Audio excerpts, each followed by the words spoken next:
नमस्कार दोस्तों, स्वागत है आपका हमारे YouTube चैनल एग्ज़ाम गुरु में।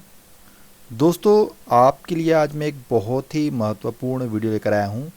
गणित एप्टीट्यूड का एक मास्टर वीडियो लेकर आया हूँ। ये मास्टर वीडियो है और ये वीडियो स्पेशली बना गया है गणित के जो एप्टीट्यूड के जितने भी फार्मूले होते हैं उनको ध्यान में रखकर। आपको पता होगा कि अगर आप किसी भी एग्ज़ाम की तैयारी कर रहे हैं, चाहे रेलवे या फिर एसएससी या फिर अन्य किसी भी सरकारी परीक्षा, जितनी भी सरकारी एग्ज़ाम्स होती हैं उसमें एप्टीट्यूड कुछ परसेंटेज आता है। मतलब जैसे कि अगर मैं रेलवे या फिर एसएससी जीडी या फिर रेलवे ग्रुप डी जो एग्ज़ाम्स होने वाले हैं उनका एग्ज़ाम्पल ले लूँ, तो अगर 25 क्वेश्चन वहाँ पर अगर एप्टीट्यूड गणित के आ रहे हैं तो उनमें से कुछ क्वेश्चंस 50% जैसे 10 से 12 क्वेश्चंस ऐसे होते हैं जो डायरेक्टली आपके फार्मूला बेस्ड होते हैं। अगर आपने अच्छी प्रैक्टिस नहीं करी है, अगर आपका मैथ्स पे अच्छी पकड़ नहीं है, एप्टीट्यूड पर अच्छी पकड़ नहीं है, तो भी आप 10 से 12 क्वेश्चन आसानी से कर सकते हैं सिर्फ फार्मूला के बेस्ड पर। अगर आपको फार्मूला अच्छे से पता है मैथ्स के सभी टॉपिक के, तो आप आसानी से 10 से 12 क्वेश्चन सॉल्व कर लेंगे। एक और इम्पोर्टेंट बात बताऊं कि जब भी आप किसी एग्ज़ाम की तैयारी कर रहे हों, चाहे रेलवे एसएससी कोई सा भी एग्ज़ाम की तैयारी कर रहे हो, और जब भी आपका पेपर हो उसके पहले एक बार ज़रूर मैथ्स के सभी टॉपिक के फार्मूला पढ़कर ज़रूर जाएं, चाहे आपका मैथ्स अच्छा हो या ना हो। इससे ये फ़ायदा मिलेगा कि अगर कोई क्वेश्चन ऐसा आ गया जो डायरेक्टली फार्मूला बेस्ड है, आपको बिना टाइम वेस्ट किए डायरेक्ट आप उसको कम समय में सॉल्व कर सकते हैं। ठीक है ना, बहुत सारे ऐसे क्वेश्चंस आते हैं। तो मैं कहना चाहता हूं कि आप इस मास्टर वीडियो, जो गणित का ये मास्टर वीडियो है एप्टीट्यूड का, जिसमें मैं सभी टॉपिक के इम्पोर्टेंट फार्मूला बताऊंगा, ज़रूर पूरा देखिएगा। और एक बार नहीं 2 बार देखिए अगर आपको समझ में नहीं आए। मैं यहाँ पर आपको टॉप 15 सॉरी 25 नहीं, टॉप 15 इम्पोर्टेंट टॉपिक बताऊंगा मैथ्स के, जिनसे 100% क्वेश्चन आते हैं, उनके सभी के फार्मूला बताऊंगा। जो क्वेश्चंस रहेंगे उसके लिए मैं अलग से वीडियो बनाऊंगा। इस वीडियो में, मास्टर वीडियो में, सिर्फ वो सभी टॉपिक के फार्मूले आपको एक एक करके कंप्लीट करूंगा। सबसे पहले मैं आपको सभी टॉपिक के नाम बता देता हूं, 15 टॉपिक के जिनसे क्वेश्चन एग्ज़ाम में अक्सर पूछे जाते हैं। मैं एक एक करके आपको नाम बता देता हूँ और फिर उन्हीं टॉपिक के आपको इम्पोर्टेंट फार्मूला और ट्रिक्स दोनों बताऊंगा। कुछ इंपॉर्टेंट स्टैंडर्ड ट्रिक्स भी बताऊंगा, डायरेक्ट अप्लाई करके आप क्वेश्चन सॉल्व कर सकते हैं, और फार्मूला भी बताऊंगा। तो देखिए, सबसे पहले मैं 15 टॉपिक के आपको नाम बता देता हूँ। सबसे पहला है आपका यहाँ पर नंबर सिस्टम। आप अभी सिर्फ टॉपिक के नाम समझ लीजिए, उसके बाद मैं आपको एक एक करके सभी के फार्मूले भी बताऊँगा। दूसरा मैं आपको बताऊंगा फार्मूले एलसीएम एंड एचसीएफ टॉपिक से। तीसरा रहेगा आपका स्क्वायर रूट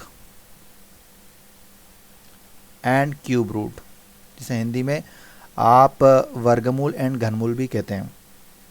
चौथा टॉपिक रहेगा आपका एवरेज, औसत। इसका अगला टॉपिक रहेगा आपका परसेंटेज। अगला टॉपिक रहेगा आपका परसेंटेज के बाद एक और टॉपिक रहेगा आपका shirts and indices.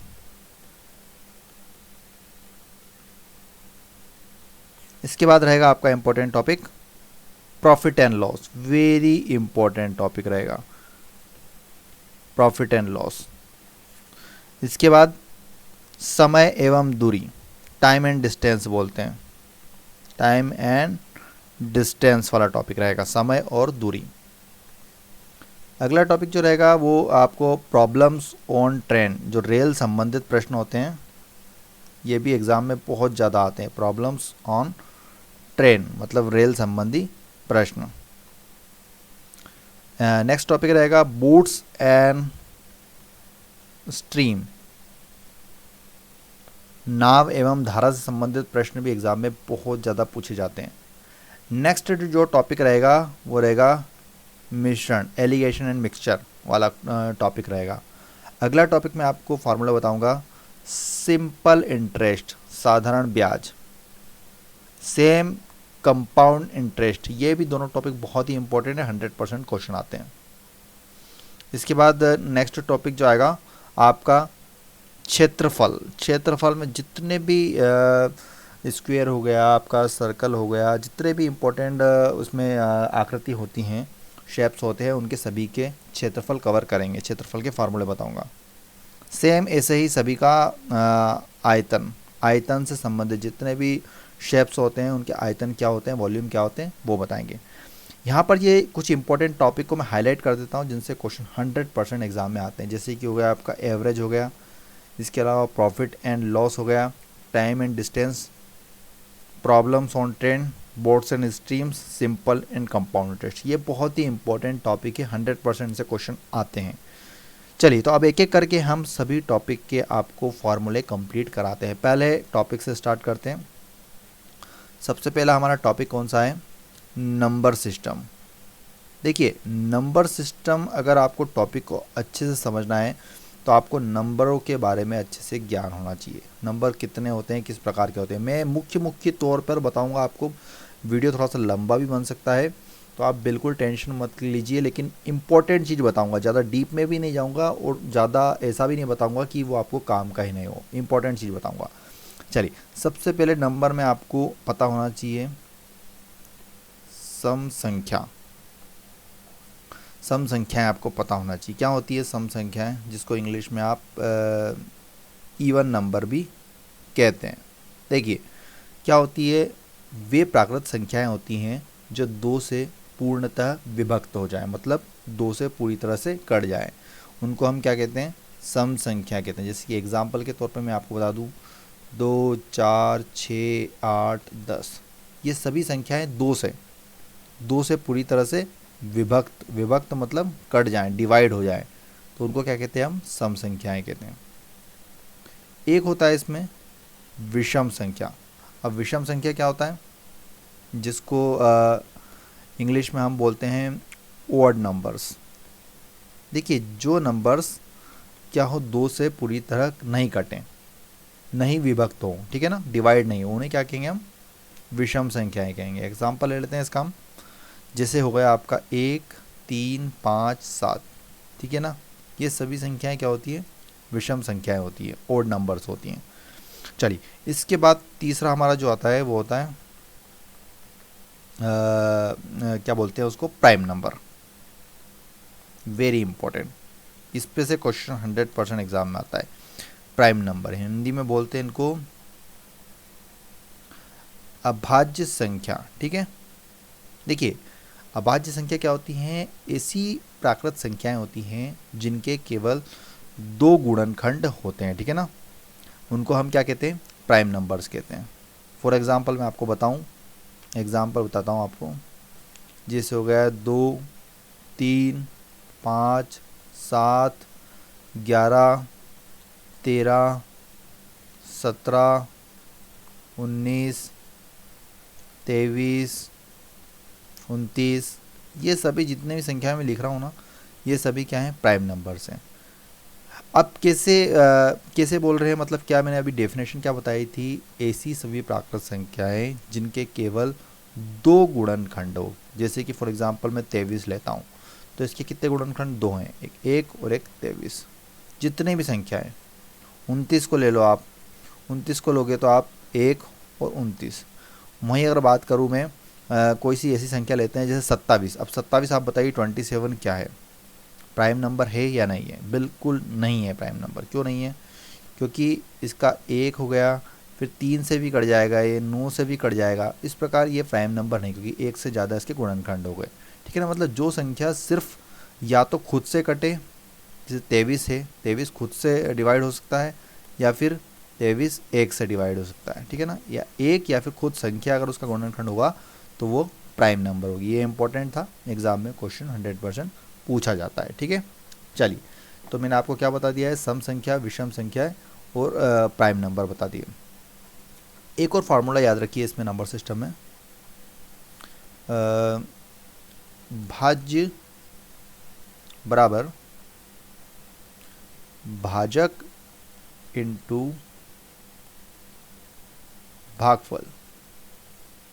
Plus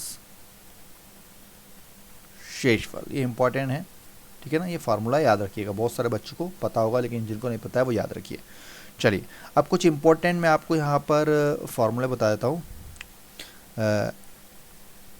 A plus B का होल स्क्वायर क्या होता है, तो ये होता है आपका A square plus B square plus 2ab। अगला है आपका ए माइनस बी का होल स्क्वायर, तो A square plus B square minus 2ab, ठीक है। इसके बाद अगर यहाँ पर मैं एक और चीज़ पूछूँ आपसे कि ए प्लस बी का होल स्क्वायर प्लस ए माइनस बी का होल स्क्वायर, तो ये कितना हो जाएगा, देखिए अगर दोनों को जोड़ेंगे तो ये दोनों तो कट जाएंगे। अब बचेगा क्या, 2 ब्रैकेट में A square plus B square, ठीक है ना, 2 ए स्क्वायर बचेंगे और 2 बी स्क्वायर बचेंगे। वैसे ही अगर हम माइनस कर दूँ तो देखिए, अगर माइनस करूँगा मैं इनको तो यहाँ पर मेरे पास ये दोनों तो कट जाएंगे, लेकिन ये माइनस ये प्लस हो जाएगा और यहाँ पर मेरे पास फाइनली 4ab बचेगा, ठीक है ना। तो ये इंपॉर्टेंट फार्मूला। एक और चीज़ यहाँ पर एक इंपॉर्टेंट फार्मूला और बनता है ए स्क्वायर माइनस बी स्क्वायर, जिसको बोलते हैं ए प्लस बी ब्रैकेट में ए माइनस बी, तो A square minus B square का फार्मूला है, ठीक है। चलिए अब क्यूब वाले कुछ फार्मूले देख लेते हैं इसी प्रकार के। ए प्लस बी का होल क्यूब, ये होता है A cube plus B cube plus 3ab bracket में a प्लस बी। वैसे ही अगर मैं a माइनस बी का होल क्यूब आपको बोलूँ तो a cube minus B cube minus 3ab bracket में a माइनस बी, सभी माइनस हो गए यहाँ पर, ठीक है। इस तरह आप इसको याद भी रख सकते हैं। चलिए अगला फार्मूला देखिए, एक और फार्मूला होता है a cube plus B cube, A cube plus B cube, तो ये होता है ए प्लस बी ब्रैकेट में A square plus B square minus A B. वैसे ही अगर मैं बोलूँ आपसे A cube minus B cube, तो ये होता है A minus B A square plus B square plus A B, ठीक है, ये फार्मूला होता है। वैसे ही आप इससे एक और फार्मूला निकाल सकते हैं, A plus B equal to क्या हो जाएगा, तो A cube plus B cube divide by A square plus B square minus A B. वैसे A minus B equal to कर सकते हैं, अगर इसको नीचे ले जाएंगे तो A cube minus B cube divide by A square plus B square plus A B, ठीक है ना। ये वाला भी एक फार्मूला बनता है। तो ये इतने इंपॉर्टेंट फार्मूला थे इसके अंतर्गत। अब कुछ और फार्मूला देख लेते हैं नंबर सिस्टम में संख्याओं से रिलेटेड, आपने जिसमें से कुछ क्वेश्चन डायरेक्टली बनते हैं, जैसे कि लगातार प्राकृत संख्याओं का योग, लगातार n प्राकृत संख्याओं का योग क्या होता है, लगातार n प्राकृत संख्याओं का योग, तो ये होता है आपका n प्लस 1/2। ये स्टैंडर्ड फार्मूला याद रखिएगा, वेरी IMP 100% एग्जाम में क्वेश्चन बनता है, ठीक है ना।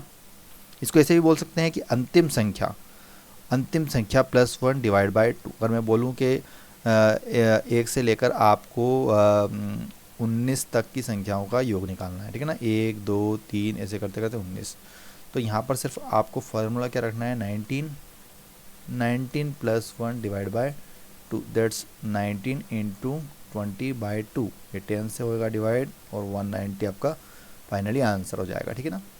तो इस तरह का क्वेश्चन बिल्कुल एग्जाम में देखने को आपको मिलेगा। अब यहाँ पर अगर बात करूँ लगातार प्राकृत संख्याओं के वर्गों का योग, लगातार कंटिन्यूसली प्राकृत संख्या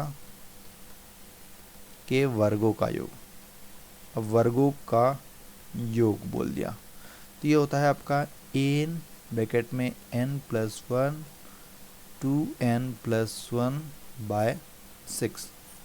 जैसे फॉर एग्जांपल मैं बोलूँ आपसे 1 square 2 square 3 square 4 square 5 square, इन सभी का योग कितना होगा, तो कुछ नहीं करना है आपको, 5 प्लस 1 5 टू 10 प्लस 1/6, तो ये आपका फाइनल कितना हो जाएगा, 5 6 11/6, दैट्स 55। ये वाला हो गया आपका लगातार प्राकृतिक संख्याओं के वर्गों का योग, ठीक है ना। चलिए अगला देखते हैं। अगला फार्मूला है इसमें घनों का योग, लगातार n प्राकृत संख्याओं के घनों का योग। घनों का योग मतलब क्यूब कर दिया हमने, तो इसका होता है n+1/2 का होल स्क्वायर। दैट्स n क्या है, लास्ट संख्या, अंतिम संख्या, ठीक है ना। तो ये तीन इंपॉर्टेंट फार्मूला थे, प्राकृत संख्याओं का योग, वर्गों का योग और घनों का योग। इसमें से एक क्वेश्चन जरूर बनता है एग्जाम में। चलिए अगला फार्मूला देखते हैं। एक नंबर सिस्टम में आपने सुना होगा कि जब भी आप सिंप्लीफिकेशन करते हैं तो आपको एक रूल याद रखना है जिसे हम कहते हैं बोर्डमास रूल। क्या होता है बोर्डमास रूल? जब भी आपको सिंप्लीफिकेशन करना हो, सॉल्व करना हो कोई इक्वेशन, कोई कुछ भी दिया हो 2 × प्लस माइनस इस फॉर्म में दिया हो, तो आपको इस रूल का फॉलो करना है। इसमें होता क्या है कि सबसे पहले आपको ब्रैकेट्स जितने भी लगे हुए हैं उनको सॉल्व करना है। B4 होता है ब्रैकेट्स, O4 होता है ऑफ, D4 होता है डिवाइड, M4 होता है मल्टीप्लिकेशन, A4 होता है एडिशन, S4 होता है सब्सट्रैक्शन, ठीक है ना। मतलब bracket of, divide, multiplication, addition, आखिरी में सब्सट्रैक्शन, इसी फॉर्म में करना है, ठीक है ना। ये रूल बहुत ही इंपॉर्टेंट है, इसका भी बहुत ज़्यादा यूज़ होता है जितने भी क्वेश्चंस मैक्सिमम क्वेश्चंस आते हैं। चलिए कुछ और फार्मूले देख लेते हैं, अगर कोई सा फार्मूला छूट गया है तो। एक ये भी फार्मूला याद रखिएगा, a+b+c का होल स्क्वायर इक्वल टू होता है a²+b²+2ab+2bc+2ca या फिर ac, जो भी बोलना हो, ठीक है। एक और फार्मूला याद रखिएगा, a+b+c का होल क्यूब, ये होता है a³+b³+c³+3a+b ब्रैकेट में b+c और ये c+a। ये वाला भी दो फार्मूले भी इंपॉर्टेंट है, इससे भी क्वेश्चन बनते हैं। चलिए कुछ और फार्मूले देख लेते हैं। एक द्विघाती सूत्र का भी फार्मूला देख लीजिए, बहुत बच्चों को पता होगा। कुछ क्वेश्चन ज़्यादा आते नहीं लेकिन आ जाए तो आप डायरेक्ट बना सकते हैं। -b प्लस माइनस ब्रैकेट में b² - 4ac/2a, द्विघाती सूत्र का ये फार्मूला होता है। इसके अलावा कुछ इम्पोर्टेंट फार्मूले और हैं, लेकिन जितने इम्पोर्टेंट फार्मूले थे मैंने नंबर सिस्टम में कवर करा दिए हैं। अब अगला टॉपिक की ओर चलते हैं हम। नेक्स्ट टॉपिक, जो पहला टॉपिक आपका कंप्लीट हो गया है, मैंने नंबर सिस्टम के जितने भी महत्वपूर्ण फार्मूले थे वो आपको बता दिए हैं। रही बात क्वेश्चंस की, तो क्वेश्चंस में आपको अलग से एक वीडियो बनाऊंगा, सेपरेट वीडियो, जिसमें टॉपिक वाइज आपको क्वेश्चन कंप्लीट करवा दूंगा, ठीक है ना। अगर कुछ भी डाउट है नंबर सिस्टम से रिलेटेड और कोई से भी फार्मूले में, तो आप कमेंट बॉक्स में पूछ सकते हैं। जितने फार्मूले बताएं इनसे 100% क्वेश्चन आते हैं। चलिए अगले टॉपिक की ओर चलते हैं। सेकेंड टॉपिक है हमारा LCM एंड SCF। चलिए एक एक करके देखते हैं। अब होता क्या है LCM और SCF होता क्या है? लघुत्तम समापवर्तक और महत्तम समापवर्तक। सबसे पहले हम SCF को बताता हूँ मैं आपको। SCF हाईएस्ट कॉमन फैक्टर, महत्तम समापवर्तक। देखिए क्या होता है कि दो या दो से अधिक संख्याओं का महत्तम समापवर्तक, जिसको हम HCF बोलते हैं, वह बड़ी से बड़ी संख्या होती है जो प्रत्येक दी गई संख्या को पूर्णतः विभक्त कर दे। क्या होता है? जो प्रत्येक दी गई संख्या को पूर्णतः विभक्त मतलब डिवाइड कर दे, बड़ी से बड़ी संख्या। अगर मैं एक एग्जांपल लूँ आपको, मैं बोलूँ कि 35 एंड 42, मैंने दो संख्याएं ली आपके सामने, आपको इनका HCF बताना है। तो आप बताइए, मैंने अभी डेफिनेशन बताई आपको कि अगर आपको HCF निकालना है इनका, तो ऐसी संख्या बताइए, बड़ी से बड़ी संख्या जो दोनों संख्याओं को डिवाइड कर दे, बड़ी से बड़ी संख्या। तो आप देखेंगे कि यहाँ पर बड़ी से बड़ी संख्या कौन सी है, तो आपकी आएगी 7। वो सबसे बड़ी संख्या। इससे बड़ी संख्या की ओर जाएंगे तो कोई सी भी ऐसी संख्या नहीं मिलेगी जो इन दोनों संख्याओं को पूर्णतः डिवाइड कर दे। कैसे निकालना है वो अलग से बताऊंगा मैं आपको, लेकिन अभी आप कॉन्सेप्ट समझिए। बड़ी से हाईएस्ट, एच से आप ध्यान रखिएगा, हाईएस्ट, हाईएस्ट मतलब बड़ी से बड़ी संख्या जो दोनों संख्याओं को पूर्णतः विभाजित करते हो। 7 ऐसी संख्या है, सबसे बड़ी संख्या है जो दोनों संख्याओं को पूर्णतः विभाजित कर दे। 7 पंजे 35, 7 छंग 42, ठीक है ना, काट के देख लीजिएगा। तो ऐसा बोलते हैं हम HCF। रही बात LCM की, क्या होता है LCM, क्या होता है? तो LCM वह छोटी से छोटी संख्या, आप क्योंकि LCM में तो लोअर, ठीक है ना, वह छोटी से छोटी संख्या जो प्रत्येक दी गई संख्या द्वारा पूर्णतः विभक्त हो जाए। ऐसी संख्या आपको ढूंढनी रहती है, जितनी भी संख्याओं का आपको LCM निकालना है, जो प्रत्येक जितनी भी संख्याएं दी गई है उनसे पूर्णतः विभक्त हो जाए। जैसे कि फॉर एग्जांपल मैं आपसे बोलूँ 6, 8, 12, 24, 30, मैंने 5 संख्याएं ले ली, इनका LCM बताओ। तो एक ऐसी छोटी संख्या निकालनी होगी आपको जो इन पांचों संख्याओं से पूर्णतः विभक्त हो जाए, मतलब डिवाइड हो जाए। तो कौन सी है, कैसे निकालना है बाद में बताऊंगा। मैंने निकाल लिया 120, इसका आंसर आएगा LCM। कैसे निकालना है बताऊंगा ये भी आपको, लेकिन ये 120 ऐसी छोटी संख्या है, सबसे छोटी संख्या है जो आपको 6 से भी कट जाएगी, 8 से भी कट जाएगी, 12 से भी कट जाएगी, 24 से भी कट जाएगी और 30 से भी डिवाइड हो जाएगी पूर्णतः, ठीक है ना। तो ये हो गया LCM और HCF।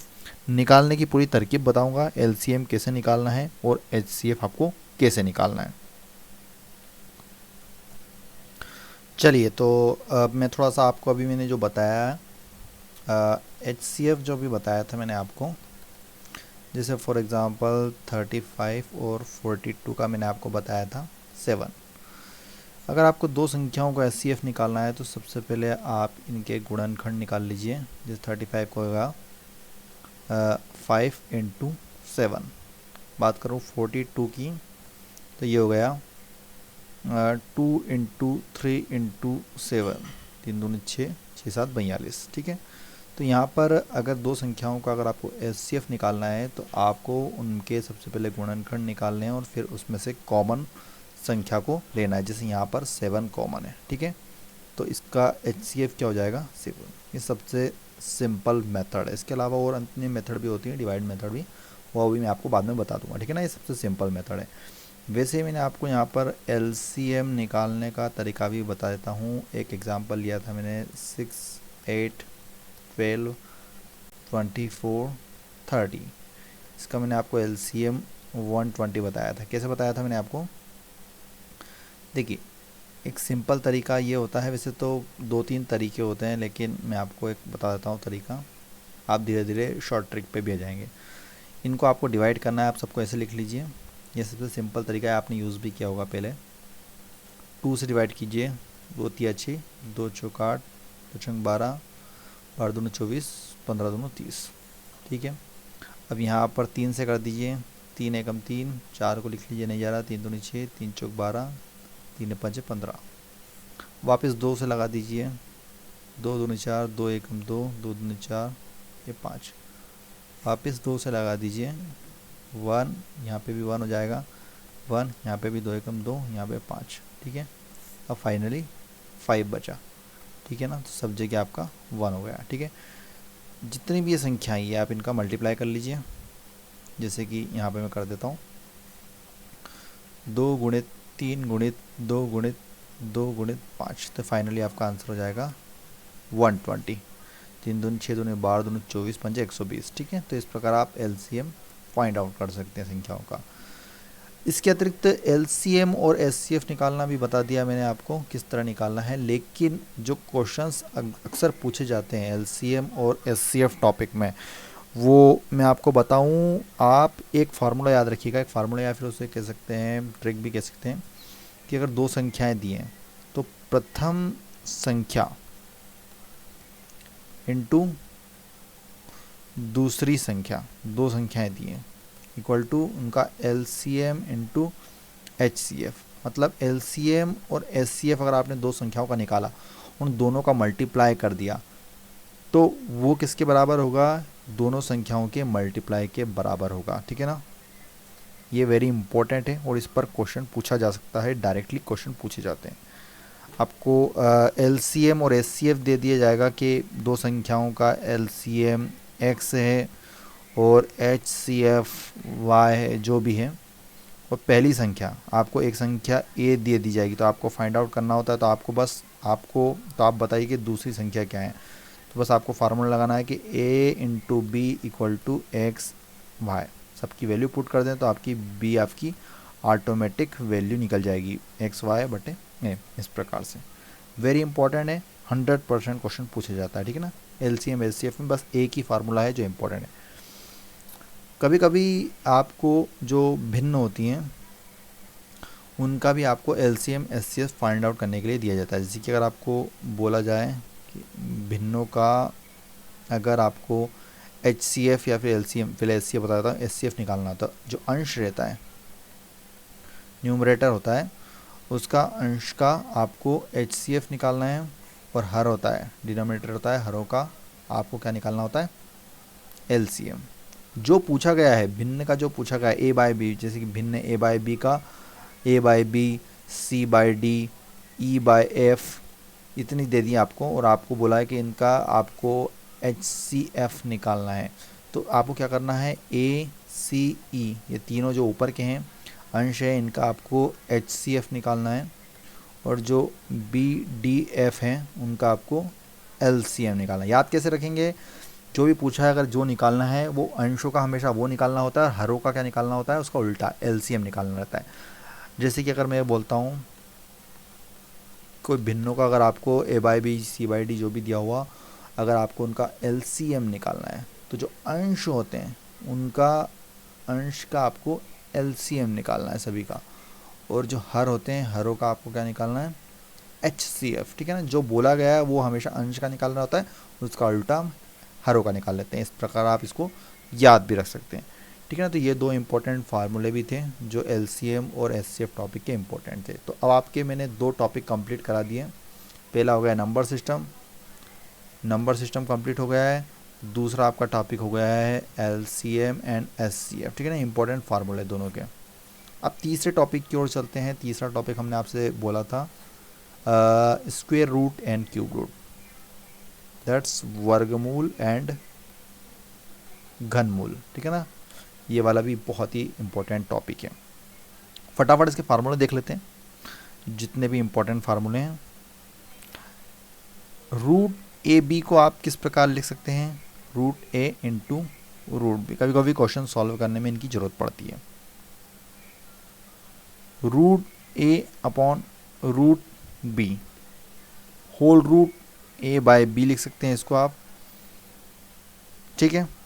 चलिए, स्क्वायर रूट और क्यूब रूट टॉपिक पढ़ने से पहले मैं आपको एक चीज़ कहना चाहता हूँ कि अगर आप पेपर में आप स्पीड से क्वेश्चन सॉल्व करना चाहते हैं तो आप 1 से लेकर 50 तक के स्क्वायर्स याद कर लीजिए। मैं यहाँ पर बताऊँगा नहीं, जैसे 1 का 1, 2 का 4, 3 का 9, 4 का 16, 5 का 25, ये ऐसे करते करते आपको 50 तक का याद होना चाहिए। अगर आपसे कोई बोले कि 32 का स्क्वायर बताओ मेरे भाई, तो आपको फट से याद होना चाहिए कि 1024। बस इतनी स्पीड अगर आपकी है तो समझिए कि आपको मतलब कुछ क्वेश्चंस ऐसे आएंगे कि आपको अगर वहाँ पर स्क्वायर निकालना है तो आपको मल्टीप्लाई करना नहीं पड़ेगा, नहीं तो आप फिर 32 इंटू 32 करोगे, फिर 2 दूनी 4 करोगे, और फिर ये करोगे ना, फिर ये करोगे, ऐसे में बहुत टाइम लग जाएगा। आपको डायरेक्ट पता होना चाहिए। कोई ने बोला आपसे कि भैया 47 का स्क्वायर क्या होगा, तो आप 2209, इतनी स्पीड होना चाहिए। मैं आपको बता रहा हूँ कि जो टॉपर्स होते हैं वो ये पहले से ही तैयार करके रखते हैं। इसके अतिरिक्त मैं आपको बताऊं कि जो टेबल भी बीच में मुझे याद आ गया कि टेबल भी आप कम से कम 1 से लेकर 30 तक याद कर लीजिएगा। देखिए 3 चीज़ याद कर लीजिए। पहला हो गया आपका टेबल कहाँ से कहाँ तक याद कर लीजिए, 1 से 30 तक। मैं आपको गारंटी दे रहा हूँ कि टॉपर लोग यही फार्मूला फॉलो करते हैं, इसलिए वो क्या करते हैं कि मैथ्स में 100% मार्क्स आते हैं उनको, और उनके पास बहुत समय भी बच जाता है। 1 से 30 तक, वैसे 1 से 10 तक 15 तक तो सबको आते हैं, लेकिन 20 के ऊपर बहुत कम बच्चों को आते हैं। मैं ज़्यादा भी नहीं बोल रहा हूँ, 30 तक आप आसानी से कर सकते हैं। दूसरा, आप स्क्वायर आप 1 से लेकर 50 तक तो कर ही लीजिए, एकदम मुंह पर आना चाहिए। जैसे ही बोला किसी ने कुछ भी तो आपको फट से आना चाहिए, ठीक है। तीसरा, आप क्यूब जो क्यूब है वो 1 से लेकर 25 तक कर लीजिए, ज़्यादा मत कीजिए, 1 से 25 तक कर लीजिए। अगर इतना भी कर लिया तो ठीक है, आपकी स्पीड अच्छी हो जाएगी। तो ये इंपॉर्टेंट चीज़ें थी बताने के लिए स्क्वायर रूट और क्यूब रूट में। ज़्यादा कुछ नहीं है, बस इतना कर लिया तो हो जाएगा आपका काम। ज़्यादा क्वेश्चन आते नहीं है इससे, बस जो क्वेश्चन कुछ दूसरे टॉपिक में आते हैं तो इस टॉपिक का यूज़ हो जाता है। चलिए, तो 3 टॉपिक कंप्लीट हो गए, अब चौथे टॉपिक की ओर चलते हैं। Very important, very most important topic. चौथा टॉपिक है आपका एवरेज, औसत। ठीक है, वेरी इंपॉर्टेंट। चलिए, तो सबसे पहला फार्मूला औसत का, सबसे बेसिक फार्मूला है, सबको पता भी होगा। जितनी भी आपको राशियों का औसत निकालना हो उन राशियों का योग कर लीजिए, सम कर लीजिए, और राशियों की संख्या, ये सबसे बेसिक फार्मूला होता है एवरेज का। एग्जाम्पल के तौर पे कह सकता हूँ कि जैसे कि सप्ताह में 7 दिन होते हैं, ठीक है ना। पहले दिन आपको सप्ताह में 7 दिन, या फिर कोई सा और एग्जाम्पल ले लीजिए कि मतलब जैसे कि 4 टॉपिक हैं, वही मैथ्स, रीजनिंग, जीके और इंग्लिश। एक में आपको आए हैं 10 में से 7 नंबर, एक में 5 नंबर, एक में 3 नंबर, एक में 8 नंबर, ठीक है ना। अगर मैं बोलूँ कि कितना एवरेज रहा इनका, तो सिंपली आपको चारों को जोड़ना है और 4 से डिवाइड करना है। 7 5 12, 13 14 15 और 8 23, 23/4। तो ये आपका एवरेज रहा, और डिवाइड कर लीजिए। 4 5 20, 4 7 28, 5.75 आपका एवरेज रहा। तो सभी राशियों का योग कर लीजिए और राशियों की संख्या लिख दीजिए। इस प्रकार आप एवरेज निकाल सकते हैं। इसमें एक और इम्पोर्टेंट, बस एक ही फार्मूला था वैसे, लेकिन एक और कुछ फार्मूले बनते हैं, वो भी मैं आपको बताता चलता हूँ। अगर दो समान दूरियों दो असमान चालों से तय की गई है, जैसे कि 2 समान दूरियाँ, फॉर एग्जांपल आपका ये घर है, आप यहाँ रहते हैं, है ना, और ये आपका स्कूल है इस पॉइंट पे, ठीक है। क्वेश्चन ऐसा सेम ऐसा कैसा आएगा आपको, आप घर से स्कूल गए सुबह, ठीक है, फिर स्कूल से घर आते हैं, लेकिन घर से स्कूल गए उस समय आपकी चाल अलग थी, आप स्पीड से गए थे, आप लेट होने वाले थे तो आप स्पीड से गए थे 1 किलोमीटर पर आवर मान लो, और स्कूल से घर आए तो 20 किलोमीटर पर आवर से आए। अब आपने डिस्टेंस तो बराबर तय करा है, हो सकता है आपके घर से स्कूल की डिस्टेंस जो भी हो 5 किलोमीटर हो, आप गए थे 5 किलोमीटर 1 किलोमीटर पर आवर की स्पीड से, और आए 5 किलोमीटर, आए उतना ही 5 किलोमीटर, लेकिन आपकी स्पीड थोड़ी सी कम ज़्यादा हुई थी 20 किलोमीटर पर आवर। तो क्वेश्चंस जो आता है वो आता है कि अगर आपने 2 समान दूरियों को 2 असमान चालों से तय करा है तो औसत चाल क्या होगी आपकी, औसत चाल क्या होगी। तो ये औसत चाल होती है, उसका फार्मूला होता है दोस्तों 2 इंटू पहली चाल इंटू दूसरी चाल। सुनिएगा, मैं आपको पूरा अच्छे से बता दूंगा फार्मूला। पहली चाल प्लस दूसरी चाल। अब इस केस में क्या होगा, इस केस में क्वेश्चन ऐसा कैसा रहेगा मैं आपको बता देता हूँ।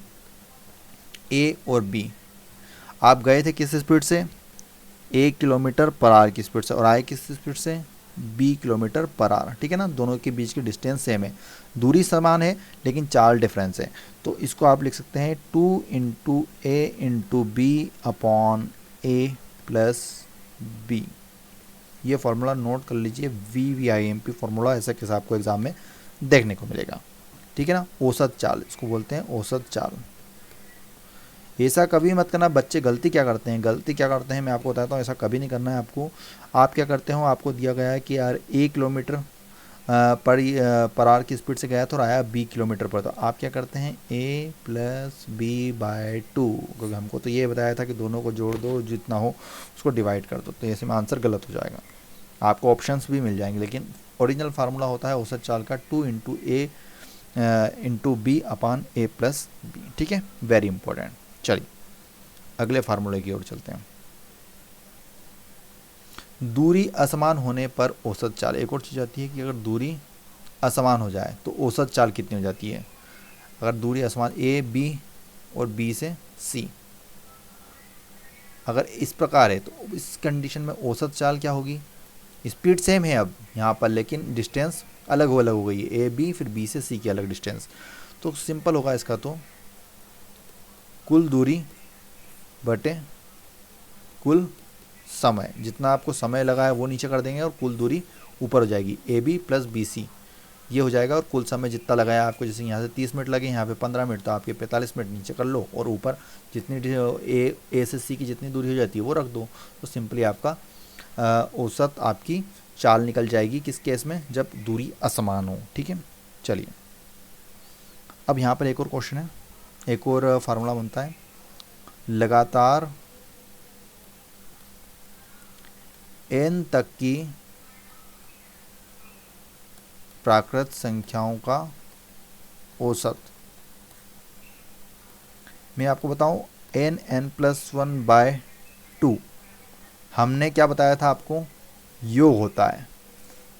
अगर मैं इसमें n का डिवाइड कर दूं, क्योंकि n तक की प्राकृतिक संख्याओं का, तो वो आपका औसत हो जाएगा। इसको पूरा सॉल्व करेंगे तो इस n से ये n डिवाइड हो जाएगा। तो फाइनली लगातार n तक की प्राकृतिक संख्याओं का अगर औसत पूछा जाए तो वो होता है n+1/2 फाइनल। क्योंकि ये चीज़ क्या होती है, ये मैंने आपको पहले बताया था, अभी थोड़ा सा नंबर सिस्टम में n+1/2 क्या होता है, n तक की संख्याओं का योग होता है ये।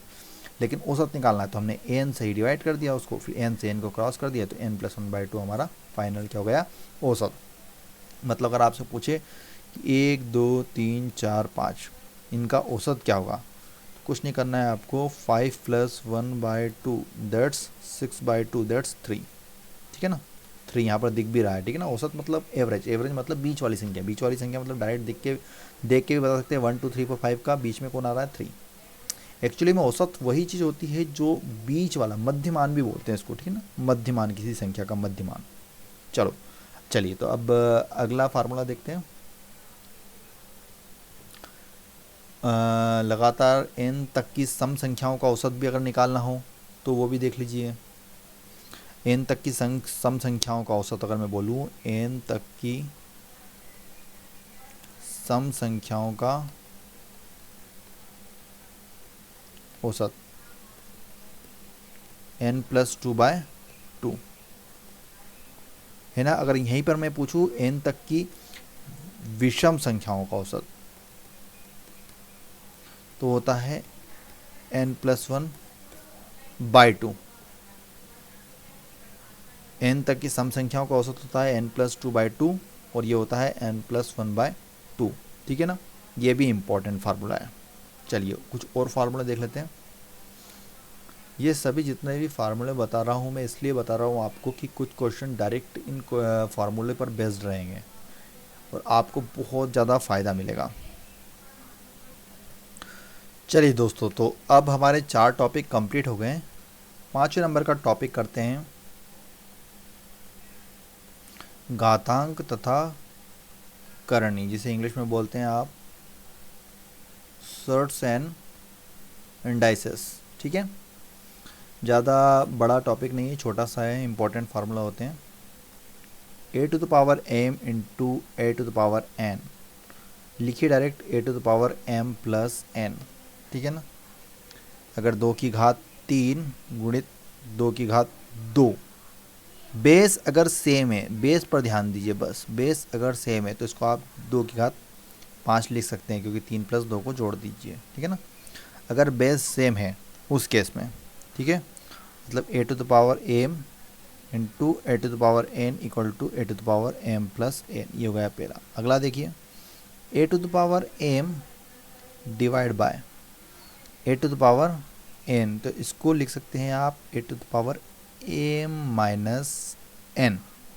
अगर इंटू हो रहा है बेस सेम है तो प्लस होगा, अगर डिवाइड हो रहा है बेस सेम है तो जो घात होगी वो हमेशा माइनस होगी। ठीक है ना, बहुत ध्यान से देखिए, बहुत इंपॉर्टेंट फार्मूले, टू द पॉइंट बात कर रहा हूँ मैं। ठीक है ना, अगला देखिए, a⁴m की होल पावर अगर n है तो इसे आप a⁴m इंटू n लिख सकते हैं। अगला देखिए, a इंटू b⁴n, तो इसे आप a⁴n इंटू b⁴n लिख सकते हैं। नेक्स्ट देखिए, a/b⁴n अगर हैं तो a⁴n अपॉन b⁴n लिख सकते हैं। ठीक है।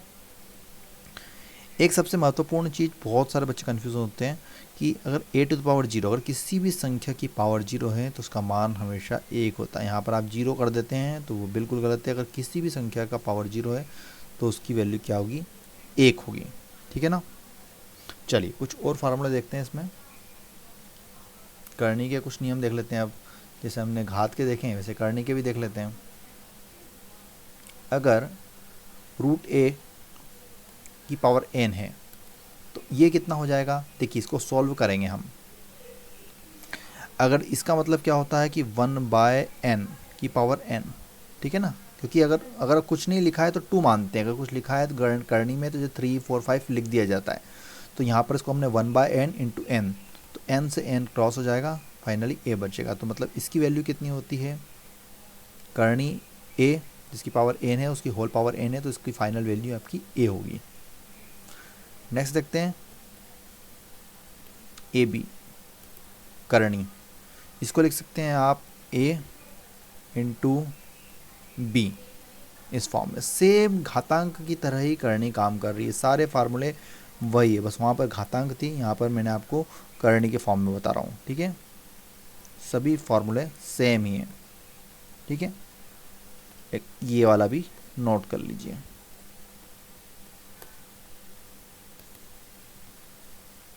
बहुत बेसिक वीडियो है, बहुत ही बेसिक फार्मूले बता रहा हूँ, ठीक है ना। हर एग्जाम से पहले आपको ये पढ़ के ज़रूर जाना है, ठीक है ना। तो ये घातांक और करनी का चैप्टर भी ख़त्म हो गया है, ठीक है ना। हमने 5 चैप्टर कंप्लीट कर लिए। अब 6ठे नंबर का चैप्टर देखते हैं, प्रतिशतता, वेरी इंपॉर्टेंट। अब थोड़े से इंपॉर्टेंट चालू हो रहे हैं, परसेंटेज। कुछ ट्रिक्स बताऊंगा, कुछ फॉर्मूला बताऊंगा, सबको आपको ध्यान से देखना है। पहला इसमें, यदि a का मान b से r% अधिक है, कहीं ऐसी स्थिति बनती है कि यदि a का मान b से r% अधिक है तो b का मान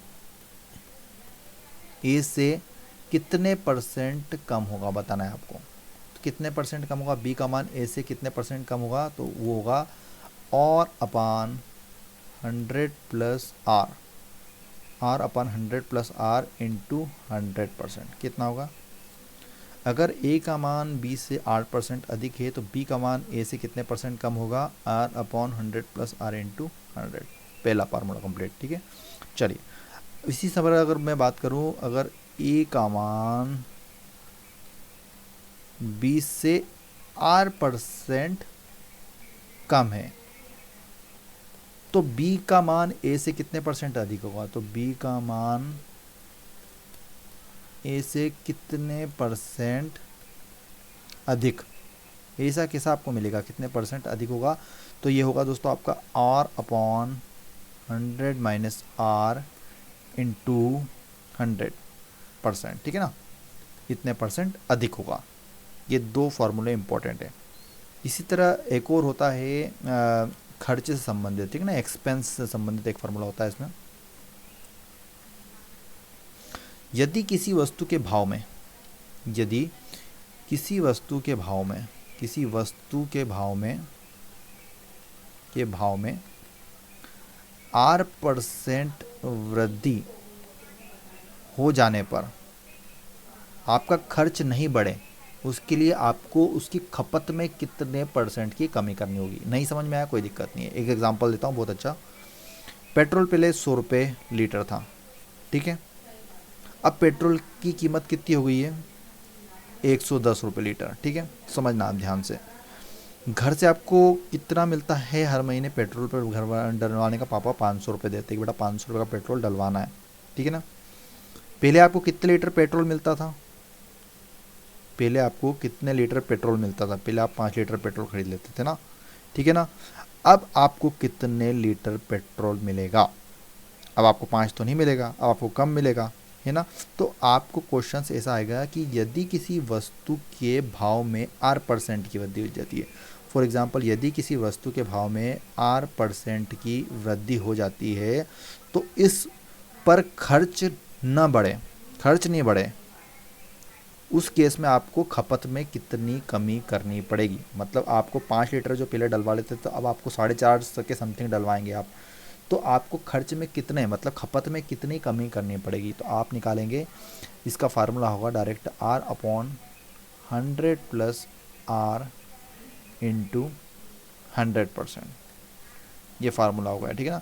अगर 10% बढ़ जाता है, फॉर एग्जांपल अगर आपका 10% ही बढ़ा था यहाँ पर पेट्रोल का भाव, तो खपत में कितनी कमी करनी पड़ी, खपत में कमी कितनी करनी पड़ेगी कि आपका खर्च नहीं बढ़े।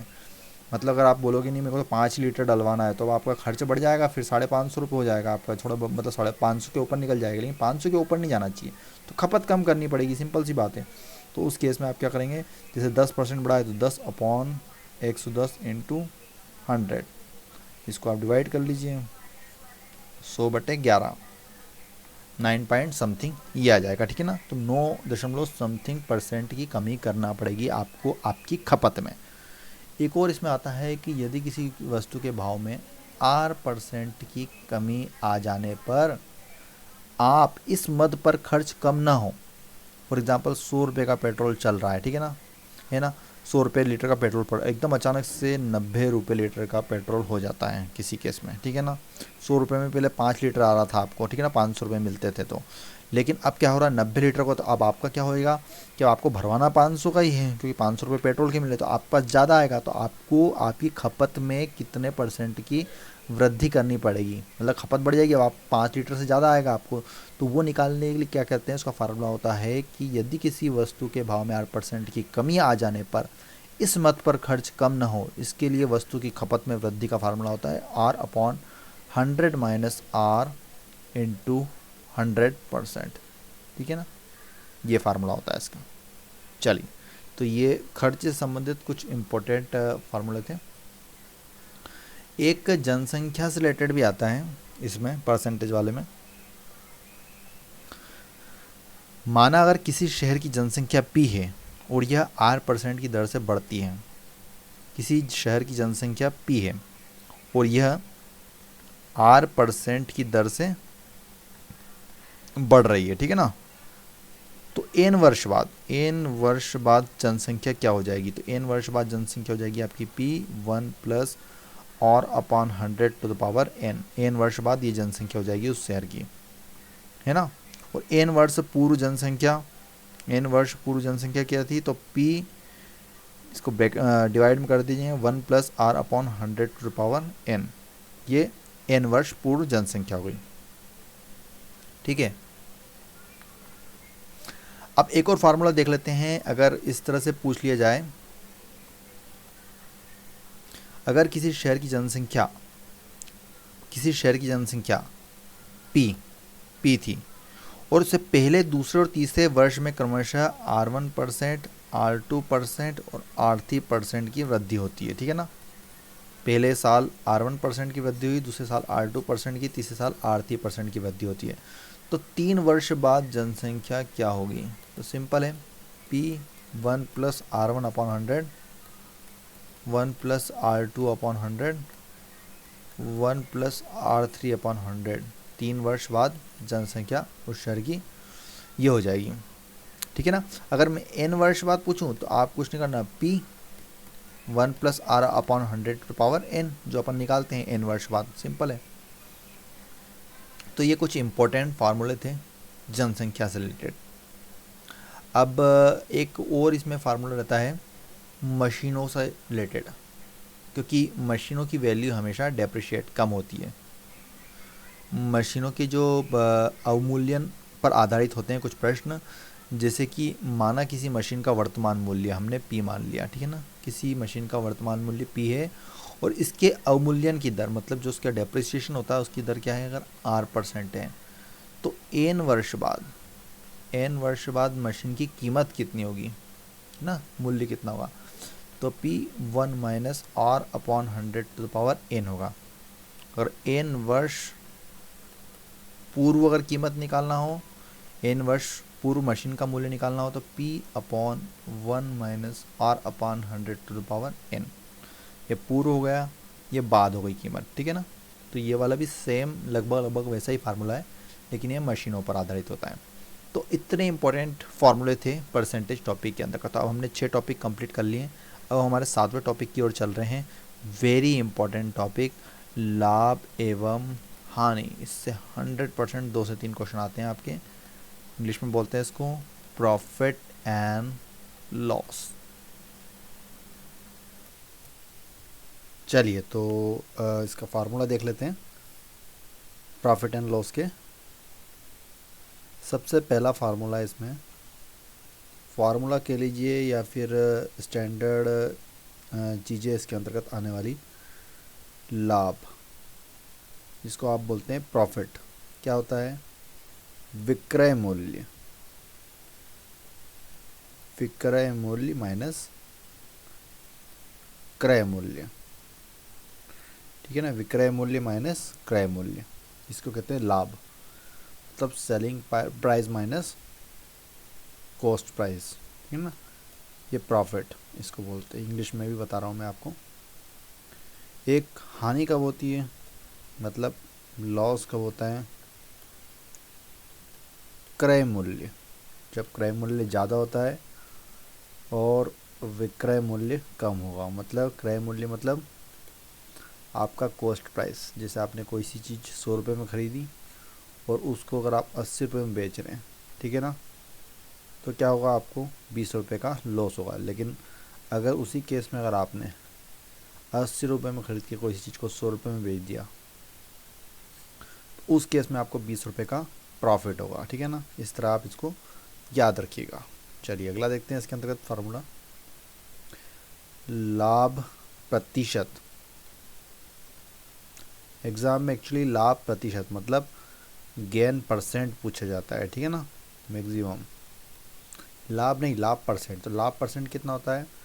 लाभ इंटू 100 अपान कॉस्ट प्राइस, मतलब क्रय मूल्य। इंग्लिश में बोलें तो gain percent equal to gain into 100 upon CP। देखिए, अगर आपको गेन परसेंट निकालना हो या फिर लॉस परसेंट निकालना हो, जो भी निकाल रहे हो आप, जिस भी चीज़ का परसेंट निकाल रहे हो, हमेशा कॉस्ट प्राइस पे निकलता है, ठीक है ना। अब गेन कितना होता है आपको पता है, गेन का भी मैंने फार्मूला बता दिया था। गेन और लॉस का फार्मूला आपको पता ही है। गेन का फार्मूला क्या होता है? विक्रय मूल्य। विक्रय मूल्य मतलब selling price minus cost price, और लॉस का cost price minus selling price, ये तो पता ही है हमको। तो यहाँ पर हमको ये चीज़ जो गेन हम परसेंट निकाल रहे हैं, इसमें गेन की वैल्यू रख देंगे। सेलिंग प्राइस जितने पे आपने बेचा उसमें से आप कॉस्ट प्राइस को घटा देंगे और उसमें 100 का मल्टीप्लाई करके कॉस्ट प्राइस से डिवाइड कर देंगे। इस पर आपका गेन परसेंट निकल जाएगा।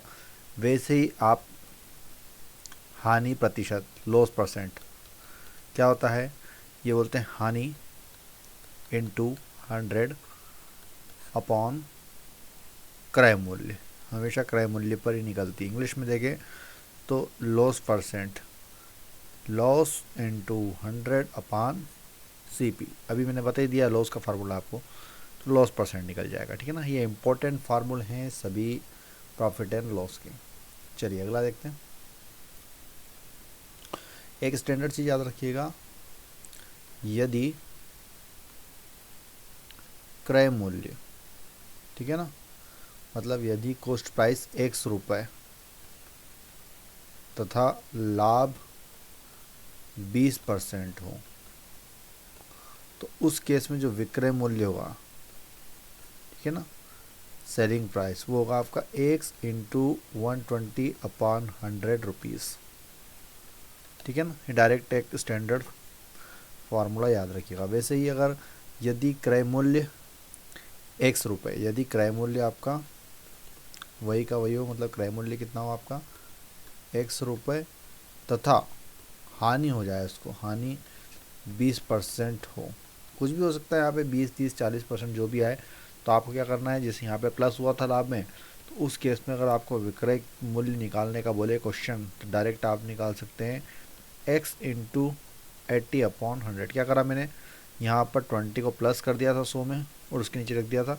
एक्चुअली ये जो फार्मूला भी मैंने थोड़ी देर पहले बताया वही है घूम फिर के, लेकिन डायरेक्ट यहाँ पर शॉर्ट में आपको बताएं कि आप इसमें पुट करके विक्रय मूल्य निकाल सकते हैं। अगर आपको क्रय मूल्य दे रखा है और लाभ और हानि दे रखी है कुछ भी, तो आप उस केस में विक्रय मूल्य सिंपली फार्मूले में पुटअप करके एक्स की वैल्यू निकाल सकते हैं। ठीक है, चलिए अगले फार्मूले देखते हैं।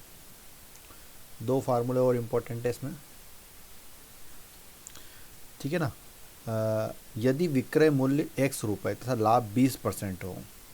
अब यहाँ पर मैं विक्रय मूल्य की बात करूँगा, अभी मैं क्रय मूल्य की बात कर रहा था, अब मैं विक्रय मूल्य की बात करूँगा। यदि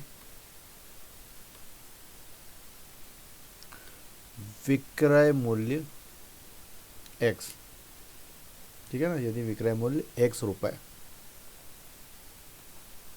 तथा लाभ दे रखा है आपको 20% हो, तो उस केस में आप क्रय मूल्य कैसे निकालेंगे। यदि विक्रय मूल्य x रुपये तथा लाभ 20%, तो उस केस में क्रय मूल्य निकालेंगे आप x इंटू 100/120। पहले हम ऊपर कर रहे थे प्लस, इस बार नीचे कर रहे हैं, ठीक है ना। वैसे ही यदि अगर आपको विक्रय मूल्य वही x रुपये दिया हो तथा हानि हो रही हो, ठीक है ना, 20% की, तो उस केस में क्रय मूल्य कितना हो जाएगा, देखिएगा x इंटू 100/80 रुपीज़। ठीक है, तो ये दो फार्मूले भी याद रखिएगा स्टैंडर्ड। मैक्सिमम जितने भी फार्मूले थे मैंने सभी बता दिए हैं, जितने भी क्वेश्चन आएंगे इनके ऊपर ही बेस्ड रहेंगे, प्रॉफिट एंड लॉस में से। और अगर देखा जाए इसके अंतर्गत इम्पोर्टेंट फार्मूला, तो कोई वैसे इम्पोर्टेंट फार्मूला तो बचता नहीं है, मैं जितने भी हैं सभी आपको कंप्लीट करा दिया। ठीक है, चलिए अब अगला टॉपिक देखते हैं, 8वें नंबर का। 7 टॉपिक कंप्लीट हो गए, 8वां टॉपिक है आपका समय तथा दूरी, टाइम एंड डिस्टेंस। ठीक है, चलिए सबसे पहला इसमें फार्मूला देखते हैं, फटाफट करेंगे, थोड़ा सा स्पीड बढ़ाएंगे अब। ठीक है, देखिए चाल बराबर क्या होता है, दूरी बटे समय। ठीक है ना। वैसे अगर आपको दूरी का बोला जाए तो यहाँ से ही निकालेंगे, दूरी बराबर होता है चाल इंटू समय। अगर समय बराबर बोला जाए तो दूरी बटे चाल, वो भी निकाल सकते हैं। ठीक है ना, डीप में नहीं जाएंगे। अगर x किलोमीटर पर आवर, अगर कोई सी आपको जो चाल है अगर x किलोमीटर पर आवर में दे रखी है और आपको उसको अगर मीटर पर सेकंड में चेंज करना हो, क्योंकि क्या होता है कभी कभी हमसे क्वेश्चन में x किलोमीटर मतलब किलोमीटर पर आवर में हमको दी जाती है वैल्यू, और आंसर जो रहते हैं वो मीटर पर सेकंड में ही होते हैं, अक्सर होता है ऐसा। तो कन्वर्ट करना पड़ता है हमको पहला इसको किलोमीटर पर आवर को मीटर पर सेकंड में। तो इसमें आपको सिंपली 5/18 का मल्टीप्लाई कर देना है उस वैल्यू में, तो ये आपके पास मीटर पर सेकंड में वैल्यू आ जाएगी। वैसे अगर आपको कोई सी चीज़ मीटर पर सेकंड, जैसे y मीटर पर सेकंड में दे रखी हो, तो अगर आपको उसको किलोमीटर पर आवर में कन्वर्ट करना हो तो 18/5 का मल्टीप्लाई कर दीजिए, तो किलोमीटर पर आवर में आ जाएगी। ठीक है ना, किलोमीटर प्रति घंटा। ये वेरी इंपॉर्टेंट चीज़ें दोनों, इनका 100% यूज़ होना है। ठीक है ना, बिल्कुल गांठ बांध लीजिए, एकदम रट लीजिए जो भी करना हो आपको। चलिए एक और चीज़ देख लेते हैं इसके अंतर्गत, समय और दूरी, टाइम एंड डिस्टेंस के अंतर्गत। यदि A तथा B की चालों का अनुपात, जो A और B है उनकी चालों का अनुपात, अगर हम बात करें अनुपात A अनुपात B हो, तो एक ही दूरी तय करने में इनके द्वारा लिए गए समय का अनुपात कितना होगा। अगर चालों का अनुपात ये है तो एक फिक्स डिस्टेंस को तय करने में इनके द्वारा लिए गए समय का अनुपात। देखिए चाल बराबर क्या होता है आपका, दूरी बटे समय होता है, मैंने आपको बताया। चाल बराबर क्या होता है, दूरी बटे समय, मतलब समय व्यस्त क्रमानुपाती होता है। ठीक है ना, समय देखिए नीचे आ रहा है और चाल यहाँ है, तो व्यस्त क्रमानुपाती होता है। ठीक है ना, उस केस में अगर चालों का अनुपात ये है तो एक निश्चित दूरी तय करने में समय का अनुपात कितना हो जाएगा, B/A। ठीक है ना, अगर चाल A अनुपात B में है तो समय उनको लगेगा वो रहेगा B अनुपात A के फॉर्म में। वेरी इंपॉर्टेंट, याद रखिएगा। एक और चीज़ याद रखिए इसमें, माना कोई व्यक्ति एक निश्चित दूरी, मैंने अभी आपको ये चीज़ एवरेज में भी बताई थी कि एक निश्चित दूरी को x किलोमीटर पर आर की चाल से, है ना, एक निश्चित दूरी को x किलोमीटर पर आर की चाल से तय करता है, और उतनी ही दूरी को अगली बार वो y किलोमीटर पर आर की चाल से तय करता है। मतलब एक फिक्स दूरी को एक बार x किलोमीटर पर आर की चाल से करता है और एक बार y किलोमीटर पर आर की चाल से चलता है। तो एवरेज निकालना है आपको चाल का, ठीक है ना। एवरेज निकालना, अगर औसत चाल कितनी हो जाएगी तो ये हो जाएगी, मैंने आपको बताया था 2 into X into Y upon X plus Y kilometre per hour, ठीक है ना। ये हो जाएगी इसकी एवरेज चाल स्पीड, है ना। तो ये भी बहुत ही इम्पोर्टेंट फार्मूला है। तो लगभग सभी फार्मूले कंप्लीट करा दिए मैंने आपको, इसके ज़्यादा उसमें है नहीं। तो 8 टॉपिक कंप्लीट हो गए। अब नए नंबर का टॉपिक देख लेते हैं हम आपका, प्रॉब्लम्स ऑन ट्रेन। वैसे प्रॉब्लम्स ऑन ट्रेन टॉपिक पूरी तरह से स्पीड एंड डिस्टेंस जो भी हमने कराया, टाइम एंड डिस्टेंस, उस पर ही आधारित है, लेकिन फिर भी कुछ मैं आपको स्टैंडर्ड फार्मूले बता देता हूँ इसके। एक खंबे को पार करने में लगा गया समय, मैक्सिमम पूछा जाता है कि ट्रेन को एक खंबे को पार करने में लगा समय कितना होता है। तो याद रखिएगा, खंबे को, अगर बात हो रही है खंबे को पार करने में लगा समय कितना होगा ट्रेन के लिए, ये होगा जितनी गाड़ी की लंबाई होगी, ध्यान से देखिएगा, जितनी गाड़ी की लंबाई होगी बटे गाड़ी की चाल, ठीक है ना। क्वेश्चन ऐसा आता है कि एक खंबा है, गाड़ी की चाल दी हुई होती है, तो उसकी लंबाई इतनी है, तो खंबे को पार करने में कितना समय लगेगा। तो जितनी गाड़ी की लंबाई को रखना है, गाड़ी की लंबाई ही दूरी होती है, ठीक है ना, क्योंकि फार्मूला होता है हमारा चाल बराबरी पर दूरी बटे समय, ठीक है ना। तो हमको इसी में करना है। तो यहाँ पर क्या समय पूछा है, तो समय यहाँ पर चले जाएगा, तो समय बराबरी पर दूरी बटे चाल, वही चीज़ हो जाती है। दूरी क्या हो जाती है आपकी, ट्रेन की डिस्टेंस, मतलब ट्रेन की लंबाई, और चाल हमको दी होती है, तो उस समय पूछ लिया जाता है, ठीक है ना, अक्सर। चलो एक और चीज़ याद रखिएगा इसमें, प्लेटफॉर्म को पार करने में लगा समय। अभी हमने खंबे को पार करने में लगा समय निकाला, प्लेटफॉर्म को पार करने में लगा समय, तो ये कितना समय लगता है। तो देखिए इसमें थोड़ा सा एक चेंज आएगा कि जितनी गाड़ी की लंबाई, उसमें प्लस हो जाएगा प्लेटफॉर्म की लंबाई, ठीक है ना, क्योंकि प्लेटफॉर्म को भी तो पार करना है, खंबे में तो सिर्फ एक बिंदी मान लीजिए, लेकिन प्लेटफॉर्म तो ऐसा होता है, लंबा होता है प्लेटफॉर्म। तो गाड़ी भी पार होगी, और गाड़ी जितनी देर में इस प्लेटफॉर्म को पार करेंगी वो टाइम भी कैलकुलेट होगा। तो गाड़ी की लंबाई प्लस प्लेटफॉर्म की लंबाई अपॉन अपॉन गाड़ी की चाल, तो ये प्लेटफॉर्म को पार करने में लगा समय का सूत्र होगा स्टैंडर्ड। दो चीज़ें और इसमें कॉमन हैं, बताऊंगा नहीं, फटाफट देख लो। x किलोमीटर पर आर को कन्वर्ट अगर मीटर पर सेकंड में करना है तो 5/18 का रिवीजन कर लीजिए, और अगर मीटर पर सेकंड में दिया हो किलोमीटर पर आर में कन्वर्ट करना तो 18/5 का मल्टीप्लाई कर दो उसमें, बस ये है कुल मिला के, ठीक है ना। इसमें ज़्यादा डीप में नहीं जाएंगे, अभी अपन ने कंप्लीट करा। तो ये इतने इम्पोर्टेंट इसमें फार्मूले थे। एक देख लेता हूँ मैं अगर कुछ और बच रहा हो तो इसमें, वैसे सभी कंप्लीट करा दिया है मैंने, ठीक है सभी होगा, बस यही इसी से संबंधित क्वेश्चन आते हैं इसमें। चलिए अब अगला देख लेते हैं। अगला टॉपिक हमारा 9 टॉपिक कंप्लीट हो गए। 10वां टॉपिक, नाव तथा धारा, बोट एंड स्ट्रीम्स। देखिए ध्यान से देखिएगा,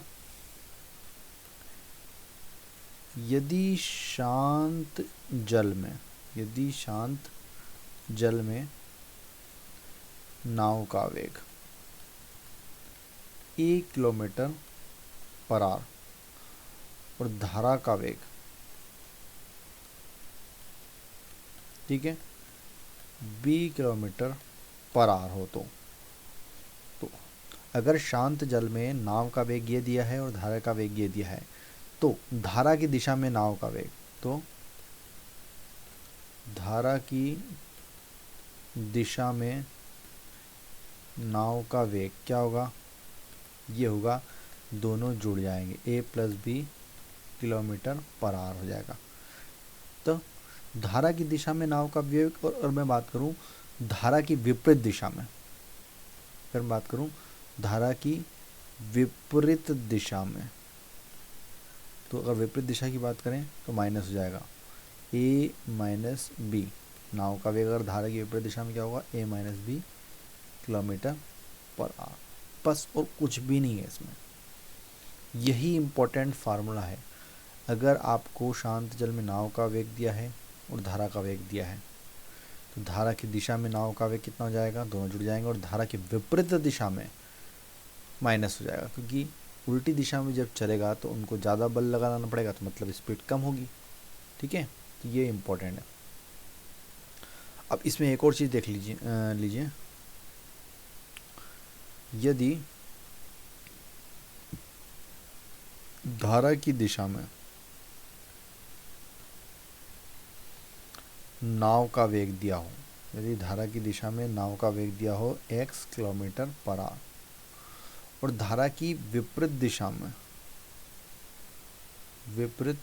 दिशा में नाव का वेग दिया हो, क्या दिया हो, y किलोमीटर पर आवर, ठीक है ना, ये दोनों दिया हो, तो शांत जल में नाव का वेग क्या होगा,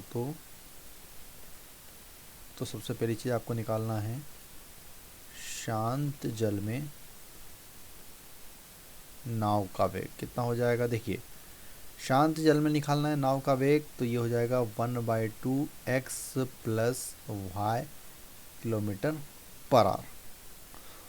और अगर धारा का वेग पूछ ली जाए, धारा का वेग हो जाएगा 1/2 माइनस हो जाएंगे x minus y kilometre per our, ठीक है। तो ये दो इम्पोर्टेंट फार्मूले भी बहुत ज़्यादा यूज़ होंगे, और कुछ भी नहीं है इसमें।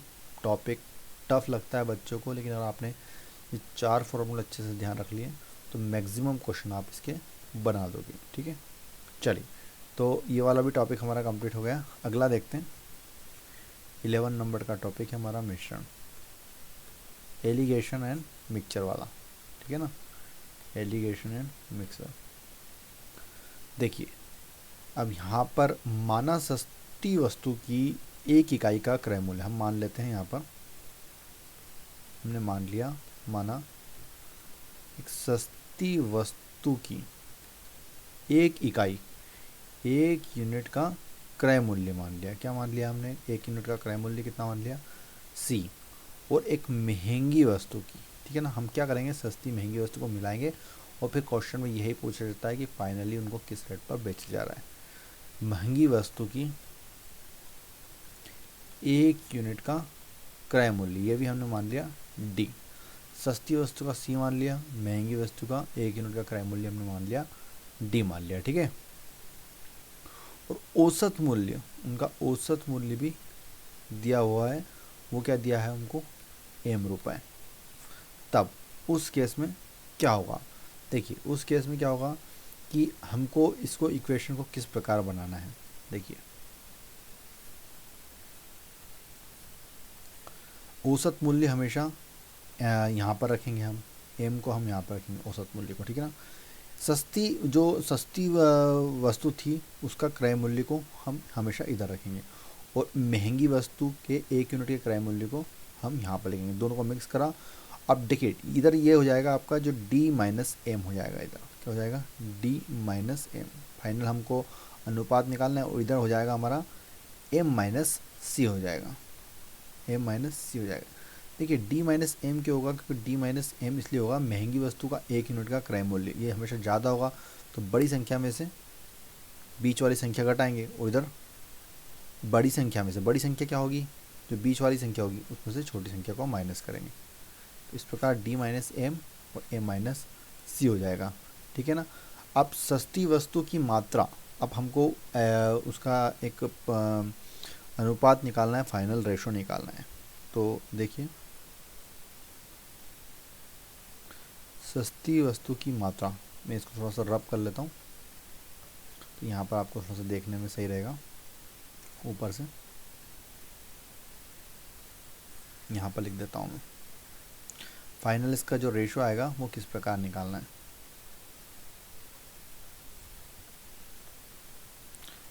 सस्ती वस्तु की मात्रा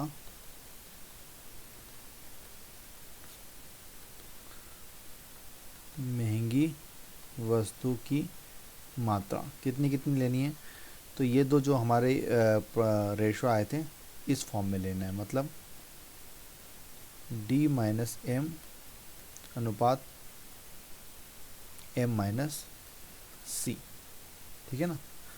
बस ये एक फार्मूला है इसके अंतर्गत, इस पर ही पूरे जितने भी क्वेश्चन बनते हैं सभी इसी पे बनते हैं। मैक्सिमम इस तरह के क्वेश्चन पूछे जाते हैं इसमें कि एक सस्ती वस्तु को एक महंगी वस्तु से मिला के ये बनाया है, तो फाइनली उनका फार्मूला कि मतलब फाइनली उनका रेशो क्या रखें कि मतलब उसका औसत मूल्य ये रहे। इस तरह के क्वेश्चन इसमें बनते हैं, ठीक है। चलिए, अब अगला टॉपिक जो आता है हमारा वो भी बहुत इंपॉर्टेंट है, दो कंटिन्यूसली अच्छे टॉपिक आ रहे हैं, simple interest and compound interest. पहले सिंपल इंटरेस्ट को देख लेते हैं, 12 नंबर का टॉपिक है हमारा। फार्मूला होता है सिंपल इंटरेस्ट का P into R into T upon 100, simple interest. अगर P निकालना हो तो SI into 100 upon R into T. अगर R निकालना हो तो P को इधर ले आएंगे, ठीक है ना।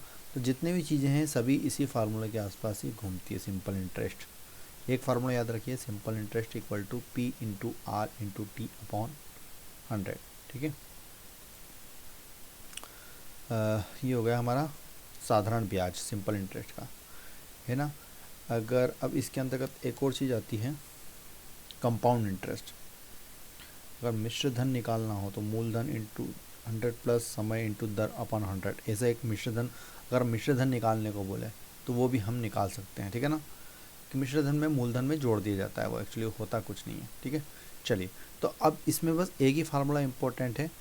मेन जो क्वेश्चन पूछा जाता है सिर्फ ऐसा ही पूछा जाता है, या तो आपको सिंपल इंटरेस्ट निकालना होता है या फिर आपको कुछ भी सिंपल इंटरेस्ट दे दिया जाता है और फिर आपसे मूलधन पूछा जाएगा या फिर दर निकालने को बोला जाएगा या फिर समय, जो भी हो, ठीक है। चलिए अगला टॉपिक देख लेते हैं इसमें, कंपाउंड इंटरेस्ट CI। देखिए, कंपाउंड इंटरेस्ट का जो फार्मूला होता है चक्रवर्ती ब्याज,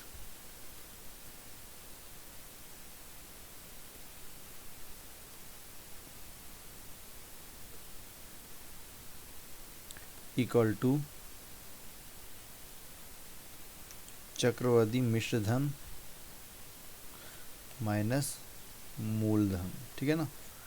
एक्चुअली जब भी हम कैलकुलेट करते हैं इसमें तो चक्रवर्ती मिश्रधन को ही कैलकुलेट करते हैं।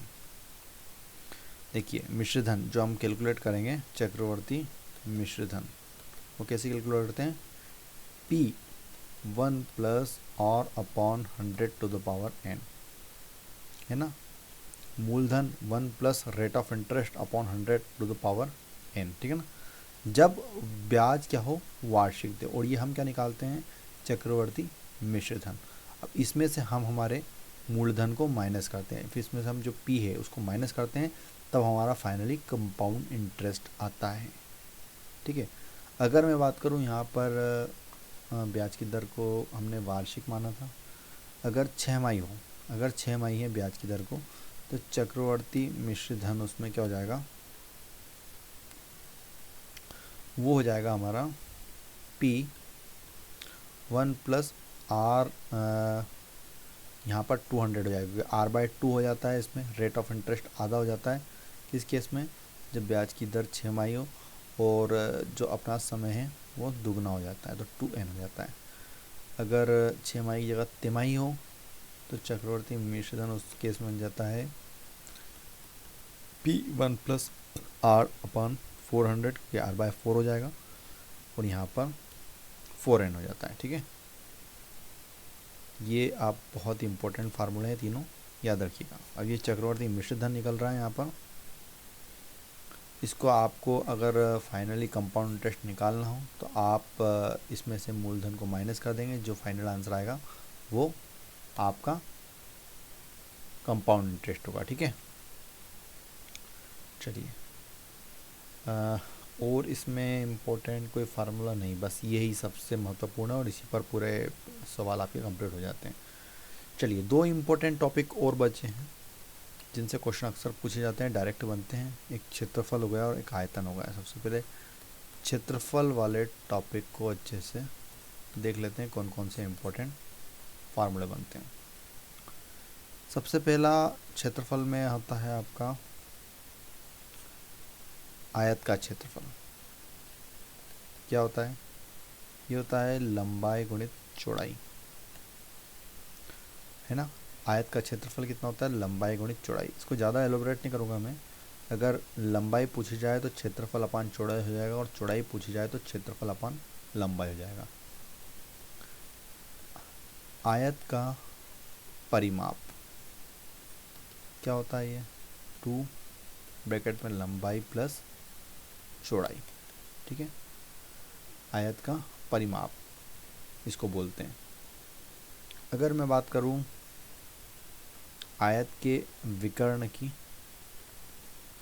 तो ये होता है रूट लंबाई का स्क्वायर प्लस चौड़ाई का स्क्वायर। ठीक है, ये विकर्ण हो गया। चलिए अगला देखते हैं। इसमें अगर मैं बात करूं वर्ग का क्षेत्रफल, तो वर्ग होता है, उसकी एक भुजा होती है, उसका स्क्वायर, या फिर अगर भुजा नहीं है तो आप विकर्ण के स्क्वायर का हाफ कर दीजिए। तो इस प्रकार आप वर्ग का क्षेत्रफल निकाल सकते हैं। अगर मैं बात करूं वर्ग के परिमाप या फिर परिमित, जो भी आप बोलें, तो ये होता है 4 इंटू भुजा, उसकी एक जो भुजा होती है वो, उसमें 4 का मल्टीप्लाई कर दीजिए। अगर मैं वर्ग के विकर्ण की बात करूं तो यह होता है भुजा इंटू √2। ठीक है, ये वर्ग की भुजा, या फिर इसको अगर भुजा के फॉर्म में नहीं लिखना है तो विकर्ण के फॉर्म में लिखना है तो विकर्ण अपॉन √2 भी बोल सकते हैं। ठीक है, चलिए अब अगला आता है हमारा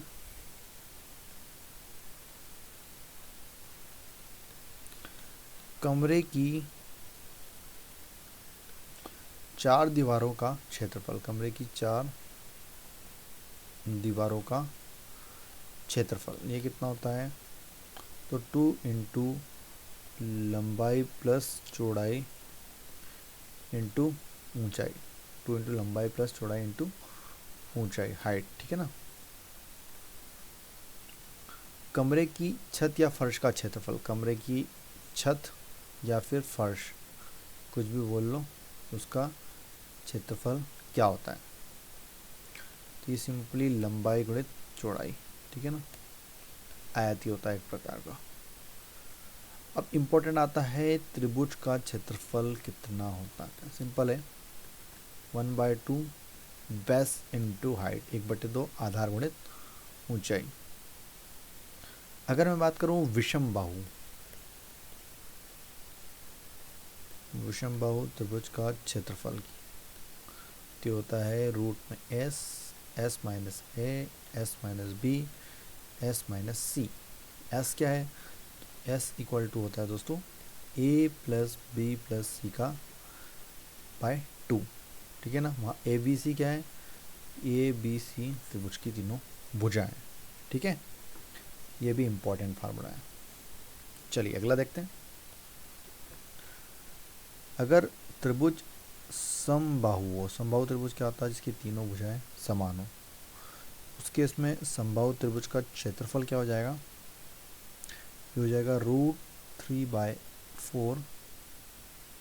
अगर भुजा को मैं ए मान लूँ तो ए स्क्वायर हो जाएगा √3/4 ए स्क्वायर, ठीक है ना। या फिर अगर आप इसको ऐसे भी लिख सकते हैं कि जो हाइट रहे, ऊंचाई, उसकी स्क्वायर करके √3 लगा देनी चाहिए, ठीक है ना। अक्सर ये वाला फार्मूला यूज़ होता है इसमें। अगला देख लेते हैं ए भुजा वाली समबाहु त्रिभुज के अंतःवृत्त की त्रिज्या। अगर कोई ए भुजा वाला समबाहु त्रिभुज है, मतलब कोई त्रिभुज है जिसकी भुजा की लंबाई ए है, तो उसके अंतःवृत्त, उसके अंदर एक अगर वृत्त बना दिया हमने, तो उसकी त्रिज्या क्या होगी? वो होगी दोस्तों a/2√3, ठीक है ना। क्या होगी? a/2√3। वहीं अगर आप ए भुजा वाले समबाहु त्रिभुज के परिवृत्त, परिवृत्त मतलब उसके ऊपर, तो इसकी क्या होगी? इसकी होगी दोस्तों a/√3। ध्यान से देखिएगा, अंतःवृत्त जो होता है उसकी त्रिज्या कम दिख रही है, छोटी होगी, और जो बाह्य वृत्त होगा दोस्तों उसकी त्रिज्या बड़ी होगी। सिंपल सी बात है, ठीक है ना, जो पूरे उसके बाहर से गया हुआ वृत्त। तो अंतःवृत्त की जो त्रिज्या होगी a/2√3 होगी, और बाह्य वृत्त की a/√3। छोटा कौन है? ये बिल्कुल लग रहा है छोटा है, ठीक है ना। बस आपको याद रखना है कि a/2√3 अंतःवृत्त, और परिवृत्त जो बाहर से जाता है वृत्त उसकी a/√3। ये दोनों इंपॉर्टेंट फार्मूले हैं। चलिए अगला देखते हैं। इसमें अगला फार्मूला है समबाहु त्रिभुज की भुजा। समबाहु त्रिभुज की भुजा कितनी होती है? 2/√3 इंटू हाइट, ठीक है ना। मतलब अगर भुजा ए है तो a = 2/√3 इंटू एच। अगला देखते हैं इसमें समानांतर चतुर्भुज का क्षेत्रफल। समांतर चतुर्भुज का क्षेत्रफल कितना होता है? बेस इंटू हाइट, आधार गुणित ऊंचाई। अगर मैं बात करूं समचतुर्भुज के क्षेत्रफल की, तो ये होता है 1/2 दोनों जो विकर्ण होते हैं विकर्णों का गुणनफल, ठीक है ना। 1/2 इंटू विकर्णों का गुणनफल। समचतुर्भुज की भुजा की बात हो जाए, अगर समचतुर्भुज की भुजा, तो ये होता है उसका परिमाप बाय 4, ठीक है। चलिए एक और चतुर्भुज होता है समलंब चतुर्भुज।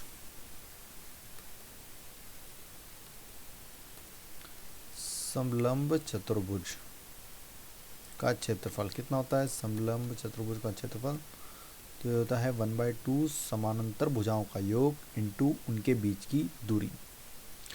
समांतर भुजाओं का योग, ठीक है ना, समांतर भुजाओं का योग इंटू डिस्टेंस बिटवीन देम, मतलब उनके बीच की दूरी। ये होता है समलंब चतुर्भुज का क्षेत्रफल। अगला है षष्ठभुज का क्षेत्रफल। अगर षष्ठभुज के क्षेत्रफल की बात करें, इतना डीप में क्वेश्चन आएंगे, लेकिन फिर भी याद रखिए √3/4 6 इंटू भुजा का स्क्वायर, ठीक है ना। चलिए अब यहाँ पर कुछ इम्पोर्टेंट फार्मूले और बता देता हूँ, अगर कोई से फार्मूला छूट गया हो तो। यहाँ पर वृत्त से रिलेटेड कुछ इंपॉर्टेंट फार्मूले छूट गए। वृत्त से रिलेटेड एक भी फार्मूला नहीं देखा हमने। सबसे पहला है वृत्त का क्षेत्रफल कितना होता है? सिंपल है πr², ठीक है। परिधि अगर निकालना हो वृत्त की तो ये होती है 2πr, ठीक है ना। ये पाई है 2πr। अगर वृत्त का व्यास निकालना हो तो यह होता है 2r, इसको d बोलते हैं, ठीक है ना। अगर अर्धवृत्त का क्षेत्रफल अगर निकालना हो तो πr²/2, क्या बोलते हैं इसको? अर्धवृत्त का क्षेत्रफल πr²/2, ठीक है। चल अर्धवृत्त की परिमिति अगर बात की जाए अर्धवृत्त की परिमाप, तो ये होता है पाई आर प्लस 2r, ठीक है ना, अर्धवृत्त का परिमाप होता है। चाप की लंबाई, चाप की लंबाई को कैसे निकालते हैं, तो 2 पाई आर थीटा अपान 360, ये चाप की लंबाई होता है, ठीक है। और कौन सा फार्मूला इसमें बचा हुआ है देख लेते हैं, इम्पोर्टेंट जो आ सकता है एग्ज़ाम में। वैसे सभी जितने भी एरिया से रिलेटेड फार्मूले हैं मैंने कंप्लीट करा दिए हैं। अब लास्ट टॉपिक आता है हमारा क्षेत्रफल के बाद आयतन, वॉल्यूम, ठीक है। तो शुरू करते हैं क्यूबॉइड से। घनाभ, घनाभ, घनाभ का हमको 6 फलक होते हैं, इसमें आपको पता होगा, और प्रत्येक फलक आयताकार होता है जिसकी लंबाई L, चौड़ाई B मान ली हमने, ऊंचाई H, ठीक है ना। तो घनाभ का आयतन कितना हो जाएगा उस केस में, आयतन हो जाएगा L into B into H, ठीक है ना, घन सेंटीमीटर। अगर बात की जाए घनाभ का विकर्ण, विकर्ण की, तो रूट के अंदर L square plus B square plus H square centimetre, ठीक है ना, ठीक है। एक और घनाभ का अगर संपूर्ण पृष्ठ का क्षेत्रफल, संपूर्ण पृष्ठ के क्षेत्रफल निकालना हो तो वो हो जाएगा आपका 2 into L into B plus B into H plus H into L वर्ग सेंटीमीटर, ठीक है ना। तो ये तीनों इंपॉर्टेंट फार्मूले थे घनाभ के। अब इसके बाद हम आ जाते हैं सीधे घन पर। घन जिसको बोलते हैं क्यूब, घन क्यूब, ठीक है ना। 6 फलक होते हैं और 6 फलक इसके वृत्ताकार होते हैं। देखिए बना के बता देता हूँ आपको, वैसे ऐसा रहता है, ठीक है ना, लगभग लगभग। घन और घनाभ लगभग दोनों सेम ही होते हैं, कमरे जैसा ही होता है। जो घन कमरे को मान सकते हो, अगर ऐसा कमरा जिसकी सभी दीवारें और सभी वो नीचे फर्श और ऊपर छत सब बराबर हो, ठीक है ना, सभी वर्गाकार हो, ये सभी वर्गाकार है। जैसे ये वो एक वर्गाकार हो गया, अगर ये वर्गाकार नहीं है तो फिर ये घनाभ हो जाएगा, ठीक है ना। आयताकार है, अगर आयताकार है तो घनाभ है, और वर्गाकार है तो घन है, बस इतना अंतर है, ठीक है ना। आयत और वर्ग आपको पता ही है, ठीक है, ये सभी ए है इसकी। तो अगर घन का अगर आपको आयतन निकालना हो, वॉल्यूम, तो ये हो जाता है सिंपली जो ए, जहाँ पर हम LBH कर रहे थे मल्टीप्लाई कर रहे थे घनाभ में, तो घन में क्या हो जाएगा, A क्यूब हो जाएगा, तीनों ए है, ठीक है ना, ए मान लिया है हमने यहाँ पर। विकर्ण, घन का विकर्ण, तो ये हो जाएगा √3 इंटू ए, ठीक है। अगर इसकी संपूर्ण पृष्ठ का क्षेत्रफल, संपूर्ण पृष्ठ का क्षेत्रफल निकालना हो तो ये हो जाएगा 6 इंटू ए स्क्वायर, ठीक है।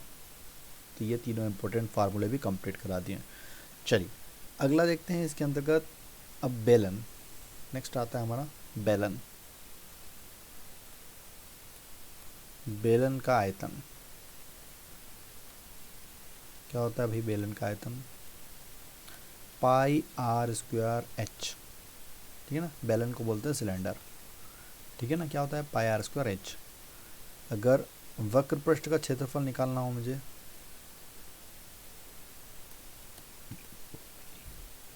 वक्र पृष्ठ और एक होता है संपूर्ण पृष्ठ। वक्र पृष्ठ का निकालना हो तो ये होता है सिर्फ 2 पाई आर एच।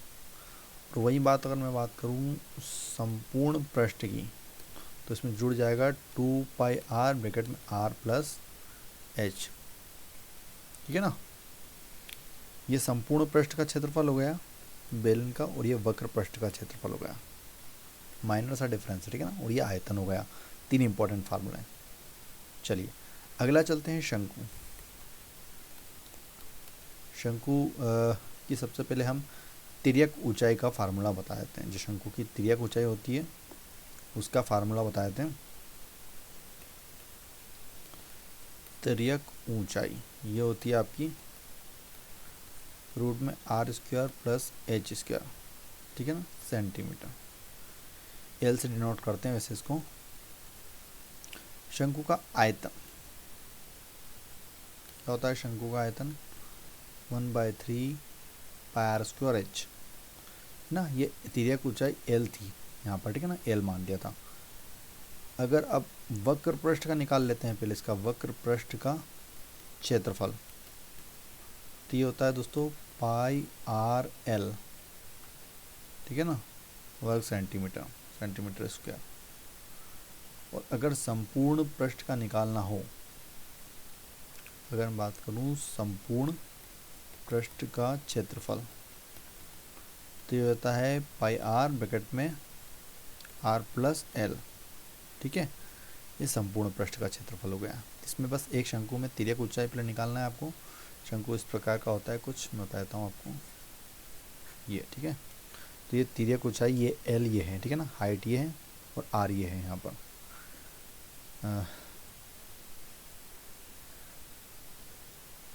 इस प्रकार से रहता है, ठीक है ना। ये l है, ये जो थी ये आप r हो गया और ये जो पूरी हाइट हो गई इसकी, ठीक है। चलिए अब क्या बचा हमारे पास? गोला। गोले से शुरुआत करते हैं। गोले का सबसे पहले आपको आयतन बताते हैं।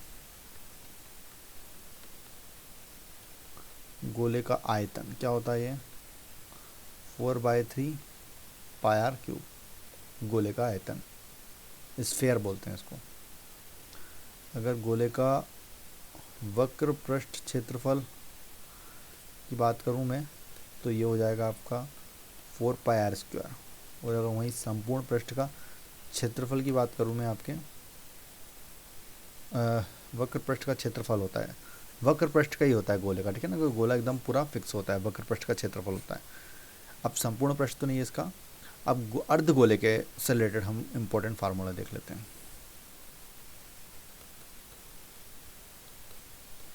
अर्धगोले का आयतन देखते हैं सबसे पहले। आधा गोला, ये आधा गोला, इसका वक्र पृष्ठ भी निकलेगा और इसका संपूर्ण पृष्ठ भी निकलेगा, ठीक है ना। गोले का सिर्फ वक्र पृष्ठ निकलता है। अर्धगोले का सबसे पहले आयतन देखते हैं तो ये हो जाएगा आपका 2/3 πr³। जो 4/3 πr³ था तो उसका आधा 2/3। अगर अर्धगोले का आपको वक्र पृष्ठ का क्षेत्रफल निकालना हो, वक्र पृष्ठ का क्षेत्रफल, ठीक है, तो वो हो जाएगा आपका 2πr²। वहाँ पर संपूर्ण पृष्ठ का था 4πr², तो उसका आधा हो जाएगा सिर्फ इतना। ये वक्र पृष्ठ ये इतना है, ठीक है ना, ये इतना वक्र पृष्ठ, इसको छोड़ दिया अभी हमने, ये संपूर्ण पृष्ठ में कवर होगा। अगर बात की जाए अर्धगोले का संपूर्ण पृष्ठ का क्षेत्रफल, संपूर्ण पृष्ठ के क्षेत्रफल की बात की जाए तो ये हो जाएगा आपका संपूर्ण पृष्ठ का क्षेत्रफल तो 3πr², ठीक है ना, πr² और जुड़ गया है इसके अंतर्गत, ठीक है। तो 3πr² कंप्लीट हो गया। तो अब अर्धगोले से रिलेटेड भी सारे फार्मूले हमने देख लिए। अब देखते हैं और क्या बचा हो इसके अंतर्गत। एक प्रिज्म का आयतन भी देख लीजिए। अगर क्वेश्चन अगर आ जाता है प्रिज्म से रिलेटेड, इतना डीप में जाता नहीं है, तो प्रिज्म का आयतन क्या होता है? प्रिज्म का आयतन ये होता है आधार का क्षेत्रफल गुणित ऊंचाई, ठीक है ना, आधार का क्षेत्रफल गुणित ऊंचाई, ये प्रिज्म का क्षेत्रफल होता है, ठीक है। तो लगभग मैंने आपको आयतन से रिलेटेड भी सारे इंपॉर्टेंट फार्मूले कंप्लीट करा दिए। 15 टॉपिक थे, 15 टॉपिक के जितने भी इम्पोर्टेंट फार्मूले थे, जो मुख्य फार्मूले थे, सभी कंप्लीट करा दिए। अब रही बात क्वेश्चंस की, तो अब हम बहुत जल्दी सबके आपको एक एक टॉपिक के क्वेश्चन देंगे। 8 से 10 क्वेश्चन हर टॉपिक से आपको देंगे, ठीक है ना। 15 टॉपिक है और 15 टॉपिक से हर टॉपिक से 10-10 क्वेश्चन भी करेंगे, तो 150 क्वेश्चन, सारे स्टैंडर्ड क्वेश्चन होंगे। मतलब एक तरह के सवाल, मतलब एक क्वेश्चन एक तरह के पैटर्न को फॉलो करेगा। अगर 150 क्वेश्चन कर लिए और ये सारे फार्मूले अच्छे से पढ़ लिए आपने, तो आपको मैथ्स में 100% मार्क्स तक आ सकते हैं, ठीक है ना, पूरी गारंटी है। चलिए, तो आज का वीडियो यहीं खत्म होता है। अगर वीडियो पसंद आया तो प्लीज़ वीडियो को एक लाइक कीजिए और अपने दोस्तों के साथ ज़्यादा से ज़्यादा शेयर कीजिएगा। और जो नए बच्चे हैं बेटा, सब्सक्राइब करके बेल आइकन दबा लेना और ऑल नोटिफिकेशन को एक्टिवेट कर लेना। और अगर कुछ भी डाउट हो इस टॉपिक से, किसी भी टॉपिक से रिलेटेड, फार्मूला से, तो कमेंट बॉक्स में ज़रूर बताइए, आपको बिल्कुल समाधान मिलेगा। चलिए, तो वीडियो देखने के लिए बहुत बहुत धन्यवाद। जय हिंद, जय भारत, वंदे मातरम।